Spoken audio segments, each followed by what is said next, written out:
दोस्तों, आप सबको जय मसीह। और आज एक बहुत महत्वपूर्ण बात पे हम चर्चा करेंगे। सुप्रीम कोर्ट का एक आदेश आया है, उसके बारे में आज आप लोगों के लिए बहुत ही ज़रूरी ये बात है कि हम खुल के इस बात को समझें।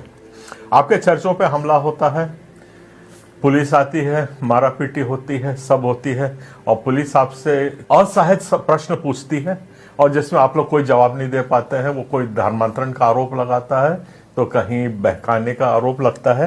तो एक बहुत अच्छा सुप्रीम कोर्ट का एक ऑर्डर आया है जो हमारी इस समस्या का तुरंत में हल निकालता है। सुप्रीम कोर्ट ने ये कहा है, ईसाई होने के बाद भी आपकी अनुसूचित जाति बरकरार रहती है, वो किसी किस्म से विफल नहीं होती।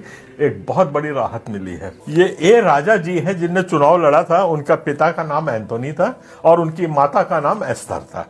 ये सन 1982 में इनने बपतिस्मा अपने बेटे का करवाया था। ये चर्च ऑफ साउथ इंडिया के सदस्य थे और ए राजा का वहां पे 1982 में बपतिस्मा हुआ।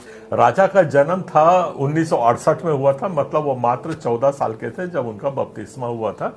अब और इनके पास कास्ट सर्टिफिकेट जो था, उनका जाति प्रमाण पत्र जो था, शेड्यूल कास्ट में अनुसूचित जाति में आता है करके तहसीलदार ने उसको सर्टिफिकेट दिया। और सुप्रीम कोर्ट में आपको बता दूं कि सुप्रीम कोर्ट ने बड़े क्लियरली माना है कि आपकी अनुसूचित जाति होने के बावजूद भी आप ईसाई धर्म का अनुपालन कर सकते हैं। अब हम आते हैं जो बहुत महत्वपूर्ण बात जो सुप्रीम कोर्ट ने कही है। सुप्रीम कोर्ट ने बोला है कि आपका बपतिस्मा होने से या ईसाई धर्म में जाने से आप ईसाई नहीं हो जाते। ये बहुत बड़ा एक फैसला आया है हमारे लिए।